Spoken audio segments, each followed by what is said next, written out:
Започваме. Уважаеми представители на медиите, благодаря ви, че се отзовахте на поредната пресконференция. Както обещах предишния път, тези пресконференции ще станат регулярни. Обмислям варианта да бъдат по-често във връзка с прекалената активност в интернет пространството на някои наши съграждани. Така че още един път благодаря за това, че се отзовахте. Както и предишния път, ще кажа накратко най-важните неща, които смятам, че трябва да знаят съгражданите. И след това ще имате възможност да зададете всякакви въпроси, които ви интересуват, на които аз ще се постарая да отговоря. Няколко думи за санирането в община Червен бряг. Повечето от нашите съграждани вече знаят, че санирането на блок 10 завърши. Там също имаше много коментари, който се интересува действително как е извършено санирането, може да се увери на место. Оформят се документите от надзора и от другите контролни органи. В близките седмица 10 дена обектът ще бъде окончателно предаден за експлоатация. Според мен там нещата се получиха добре. По въпроса за санирането на пожарната вече има сключен договор, тъй като нямаше обжалване на процедурата и всеки момент ще стартира същинското саниране на сградата на пожарната. За съжаление, по другия договор, по който имаше избран главен изпълнител, фондовите жилища, две фирми жалват процедурата и в момента чакаме решението на КЗК. След като излезе това решение, надявам се да бъде в наша полза, там също ще стартира процедурата, тъй като има избран изпълнител. Всички останали процедури са обявени и са на различни етапи, като всички останали процедури за санирането на останалите жилищни сгради, на сградата за социални услуги и за читалището ще приключат до края на месеца. И се надявам, все пак ЗОП-а разрешава, Закона за обществените поръчки разрешава обжалването, но да се надяваме, че там обжалванията няма да са на 100%, за да можем да стартираме ефективно и останалите договори за саниране. Няколко думи за договора за санирането на трите многофамилни къщи, с които станахме известни на национално ниво. Само уточнявам, че тази процедура ще бъде класирана последна. Съзнателно ще забавя процедурата в рамките на закона, разбира се, за да може всички институции, които ще извършат проверки, които имат желание да извършат проверки, да ги направят, да се запознаят с протоколите от проверките и ако се окаже, че всичко е в рамките на закона, в който аз не се съмнявам, но все пак ще изчакам, едва тогава ще класираме фирма изпълнител и ще пристъпиме, както казах, като последно изпълнение на договора за многофамилните къщи. А иначе проверките вече на част от институциите вървят.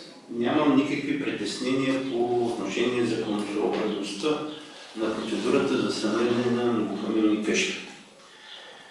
Толкова за санирането. Няколко думи за предстоящата сесия. Още повече, че редовната сесия е съчетана с тържествената сесия.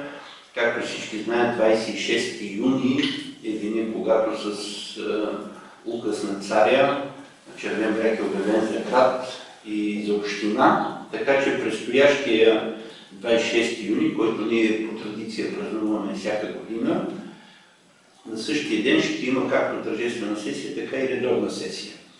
Според мен е най-важният въпрос, който ще обсъждат общинските съветници и предстои да вземат решение. Още един много коментиран въпрос. Това е въпросът за приватизацията на обществено хранене. От няколко месеца, знаете, той активно се коментира. В край на краищата се оказа, че общинска администрация е изпълнила абсолютно всички решение на Общинския съвет, започвайки с разтрогването на прословутите два договора, които по мнението на някои хора щяха да ощетят община Червен бряг. Нищо такова няма. Договорите са нотариално разтрогнати, без никакви претенции от страна на фирмите наематели към община Червен бряг. Тези договори, разтрогването са представени на общинските съветници. Правният анализ е актуализиран на базата на всички новопостъпили документи след смяната на ръководството на обществено хранене, така че общинските съветници предстои да одобрят актуализирания правен анализ и, разбира се, да вземат най-важното решение за стартиране на самата процедура за приватизация на обществено хранене, която приватизация аз се надявам да бъде успешна, тъй като, както съм казал многократно, обществено хранене е трябвало да бъде приватизирано преди много години. Да се надяваме, че ние ще успеем да направим успешна приватизация, за да може да бъде решен проблема в централната градска част на Червен бряг. Също така, във връзка с всички коментари, касаещи дейността на обществено хранене и документите, които са подписвани, ви информирам, че съм изпратил сигнал до прокуратурата и съм приложил всички документи, които са налични, които по мое мнение, по мнение на общинска администрация нарушават закона. Писмото е от 2 юни и с последващо писмо районната прокуратура от 9 юни ме информира, че е изпратила сигнала по компетентност. Така че се надявам да се даде отговори на въпроса имало ли е нарушение в закона при дейността на обществено хранене и ако имало, кой си е позволил да нарушава закона. Аз обещах на нашите съграждани по време на предходни сесии и моето обещание да пратя сигнал на прокуратурата е изпълнено. Многократно съм призовавал всеки, който разполага с документи за евентуално нарушаване на закона за дейността на обществено хранене, нека да ме постъпи както постъпвам аз, да ги прати на прокуратурата за проверка. Толкова за обществено хранене.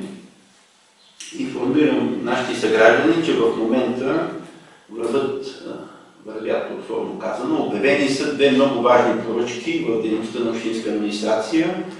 Първата поръчка е за новата транспортна схема, за избор на фирма, която да извършва транспорта на територията на община Червен бряг. Тази поръчка, срока за подаване на документите е днес, което значи, че другата седмица ще имаме избран изпълнител за цялата транспортна схема на територията на община Червен бряг.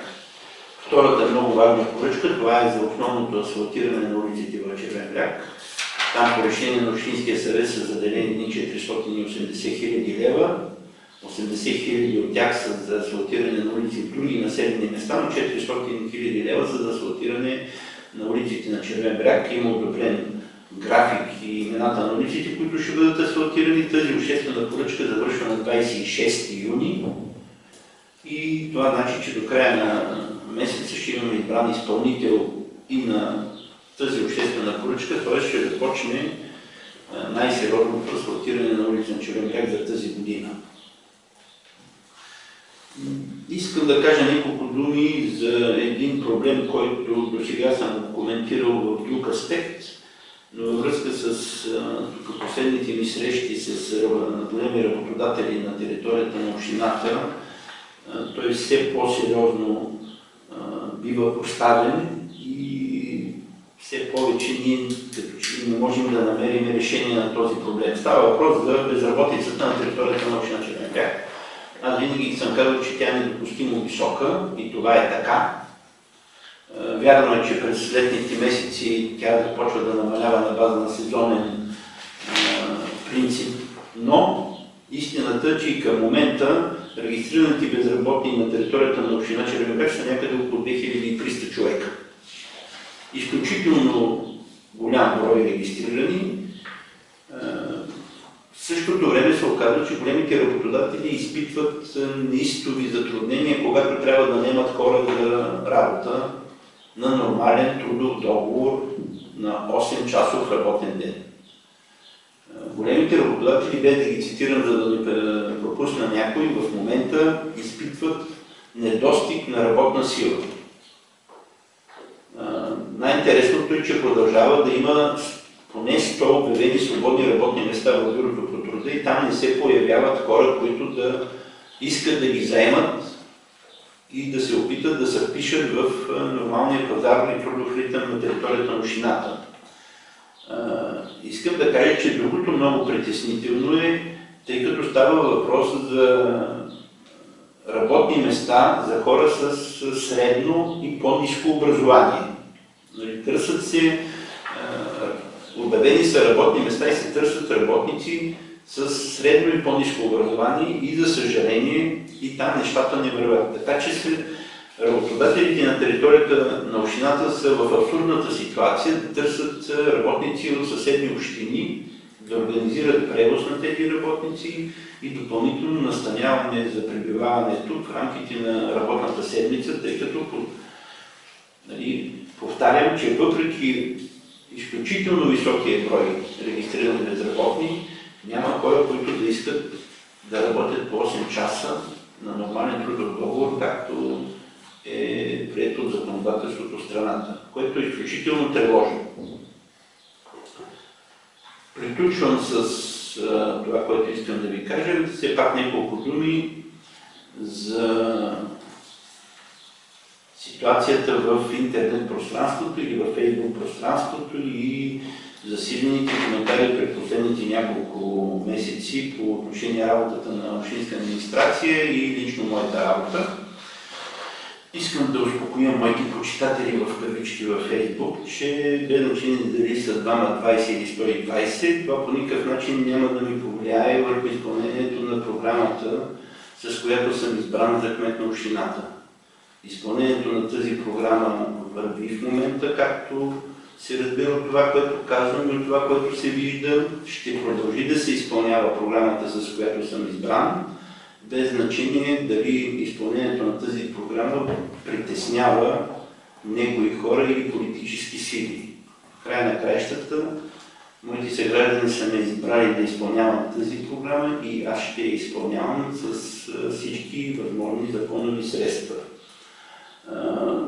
Във връзка с разгорелите се спорове за това на кого, как общинското ръководство плаща, за да си подсигури медиен комфорт, след края на пресконференцията аз ще ви предоставя няколко договори, които ще бъдат на ваше разположение. Вие сами може да си направите извода доколко и колко общинска администрация плаща за така наречения медиен комфорт. Толкова от мен за сега. Заповядайте с въпросите, които имате да зададете. То се дължи това, че толкова много безработни, а всъщност няма желаящи да работят на 8 часов работен ден. Това заплатите, които им предлагат, са ниски или хората не искат да работят на трудов договор? Отговарям директно. Не са ниски заплатите, тъй като голям процент от обявените работни места, освен че не са на минимална работна заплата, голяма част от тях са на норма. И всеки, който иска, може да заработи значително по-голяма сума от минималната работна заплата. Според мен хората не желаят да работят 8 часа на нормален договор и освен това голяма част от тези хора, които се водят безработни, за съжаление в предходни години те са работили по така наречените европейски програми за безработица и ги научихме, че може да взимат едни лесни пари без много да се изплатяват. Това е публична тайна, позволявам се да го кажа, тъй като в предходния мандат и аз правя всичко необходимо, максимален брой хора да бъдат включени в такива европейски програми. За съжаление се оказа, че възпитателният ефект за хората, които участват непрекъснато в такива програми, е отрицателен възпитателен ефект. Те вече не желаят да работят на 8 часа. Те искат да работят по програми, без значение дали 4, 6 или 8 часа, но по програми. Това е истината. Горе-долу какъв процент са от ромски произход или без значение? Без значение, за съжаление, говорим за безработица, ние диференцираме от ромски и не ромски произход, по-скоро диференцираме като квалификация на хората, които не желаят да работят. Там, разбира се, най-голямия процент на хората с основно и по-малко образование, но се забелязва тенденция от нежелание на хора с средно образование. И ако за хората с висше образование, които между другото са много малко, процента на безработните с висше образование на територията на общината е 3,3% само. Да кажем, там може да има някакви обективни предпоставки, че не се предлага подходяща работа. Но за хората със средно и с основно и с по-ниско образование, мисля, че такъв проблем не стои. В такъв случай се налага някакъв извод, който никак не е добър, че прословутото българско трудолюбие загубихме в резултат на тези европейски програми. Те не са ни се отразили добре.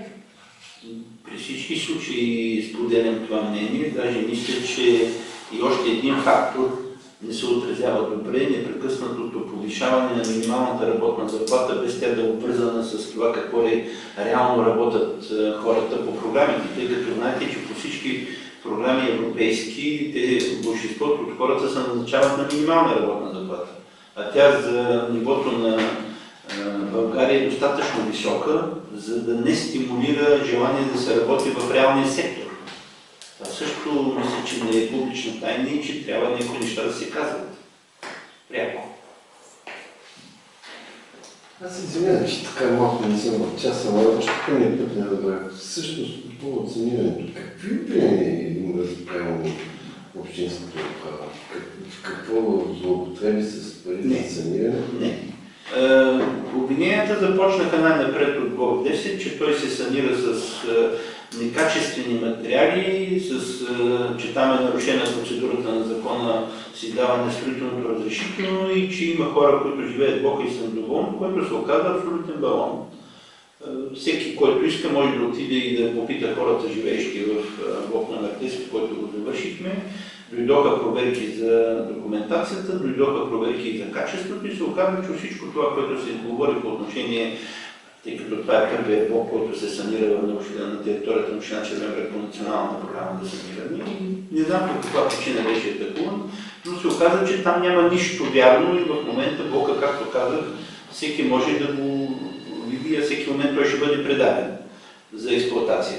Другото, което тръгна атаката веднага след това е за трите многофамилни къщи, тъй като това са къщи на хора от общинска администрация. Да, това е вярно, никой не го отрича, както се установи от всички направени проверки, към ония момент, когато е трябвало да подадем за саниране както жилищни, така и обществени сгради, ние сме подали на 100% всички заявки. Няма върната заявка на хора, които са искали саниране и ние да сме върнали.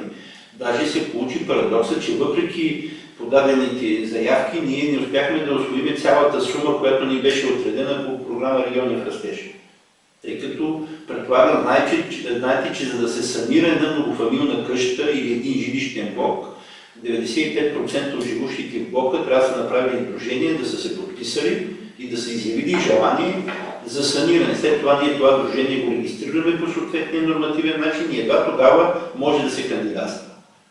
Така че към момента на санирането, а това е 2016 година, първо беше 15 март срока, след това управляващия орган го удължи с 2 месеца до края на месец май, ние сме подали 100% от всички заявки за санирането на територия на община Червен бряг. И за наша радост те бяха одобрени на 100%. Сега атаката е защо точно тези три многофамилни къщи се санират, а не някои други, и единственият отговор, защото други нямаше. Не бяха подадени други желания за саниране. Както не бяха подадени и други жилищни блокове, освен тези, които ние в момента, вече ви казах, че върват процедурите за санирането. Сега въпросът, да, работят хора от общината и си санират многофамилните къщи, вярно, че е така, но аз задавам въпроса, кое е по-морално? Общината да не усвоява пари по европейските фондове, защото това е еднократна програма, или примерно ако в един жилищен блок се оказва, че живеят също хората от общинска администрация, спираме блока да го санираме, защото не е морално, че общински служители живеят в саниран блок. Така че въпросът с морала, както съм казал многократно, можем да го водим спокойно, но когато става въпрос за усвояване на средства по европейски програми, които ако не се усвоят до определения срок, след това общината ги губи, моето мнение е, че общината трябва да прави всичко необходимо да ги усвоява. И аз това правя. Имаше коментари за липса на информираност всъщност за програмата за саниране. мина проверка по въпроса, тъй като кампанията за информираност застъпи предишния мандат на предишното ръководство и се прехвърли при нас. Значи аз само уточнявам, че известно, че ние застъпихме средата на месец ноември 2015 година, тогава след изборите застъпи новото общинско ръководство. Програмата е стартирала в началото на 2015 година, ние наследихме и пак повтарям, ние застъпихме средата на ноември, а срока за кандидатстване беше 15 март. Все пак да говорим реално за срокове и за възможността. Може и да сме направили пропуски в кампанията, но така или иначе се оказа, че необходимите публикации са направени както в отношение на сайта на общината, в страницата на общината, в местните медии. Сега съгласен съм, че може да има недостатъчно информираност, но все пак и времето ни притискаше, тъй като нали, е ясно, както казах, че тук се регистрират сдружения, хората трябва да заявят писменно, след това има процедура за регистрация на тези сдружения. Така че, даже и да е имало пропуски, според мен те не са били от такъв характер, че да обвиняваме, че общината нали, съзнателно е направила подбор. Подбор не е имало. Всички, които са подали заявление, са в схемата за саниране. Заповядайте. Нещо позитивно, малко повече за празника да разкажем. Има програма, тя е за фестивала в частност, понеже това е като акцент. Значи това е съвпадение, че фестивала е точно по същото време и ние решихме нали, в тия двата дена да дадем възможност на децата на Червен бряг нали, да участват, тъй като фестивала е по трансгранично сътрудничество, там общината пряко не участва, но пък в същото време нали, предоставяме необходимите условия за провеждане на това мероприятие. Фестивалът е интересен от гледна точка на това, че сближава румънска община с Червен бряг. Вече имахме няколко посещения от страна на деца, ученици и техните ръководители от Румъния. Наши деца също ходиха с ръководители. Освен на този фестивал, както вие казахте, предстоят още два пъти обмен на посещения между двете общини. Мисля, че това сближава, освен че нали, пък ние използваме случай да пропагандираме, че община Червен бряг притежава едни от най-качествените находища на глина в цялата страна. Затова и фестивала е с наименование Пътя на глината. Не казвам, че сме единствени, но ние като заинтересовани твърдим, че нашата глина е най-хубава. Това в рамките на шегата. Фестивалът е, както казах, обединява най-вече ученици и деца, хубав е. Самия празник на града го отбелязваме според мен скромно, но все пак нека да не забравяме, че Червен бряг, макар и млад град, макар и възникнал на край железопътната линия и най-вече благодарение на нея, има доста богата и динамична история на развитие. С кого имате от Румъния партньорство? Партньорството е с община Калафат. Говорим за конкретен случай. А иначе ние работим освен с Калафат и с община Каракал и с Калараш, но работим по други проекти по трансгранично сътрудничество, тъй като община Червен бряг доста активно, както казах, имаме няколко проекта по трансгранично сътрудничество и с други общини, както ги изброих. Общината е партньор в проекти за ремонт на четвъртокласна пътна мрежа, основно, както и в някои мерки от проекти, така наречените меки мерки за трансгранично сътрудничество и повишаване квалификацията на служители на територията на двете общини. Така че ние работим добре по трансграничното сътрудничество и се надяваме това, което предстои, да бъдем одобрени като отнесени проекти и там нещата да се движат в добра посока.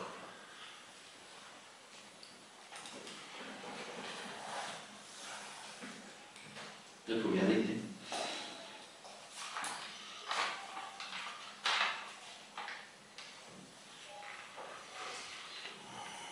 Има ли осигурена безопасност на водоемите? Предупредени ли са хората по някакъв начин за опасни водоеми, за къпане на територията на общината? Значи, регулярната проверка, която правим в началото на всяка пролет е извършена. Тя визията не само безопасността, разбира се и състоянието на съоръженията, евентуално от високите пролетни води, които слава Богу до сега никъде нямахме проблеми. Така че сега смятам, че водоемите са в нормално състояние. Хубавото в община Червен бряг е, че почти всички водоеми са концесионирани, т.е. има фирми, които отговарят за стопанисването, ние само ги проверяваме. Предстои на общинската сесия да се гледат последните 3 водни обекта, които до момента не са концесионирани и не са отдадени под наем, с което ако успеем, ако общинските съветници гласуват и процедурата е успешна, ние ще концесионираме на 100% абсолютно всички водоеми на територията на община Червен бряг и на общината ще остане задължението само да контролира изпълнението на концесионните договори, което от гледна точка на общината е добре.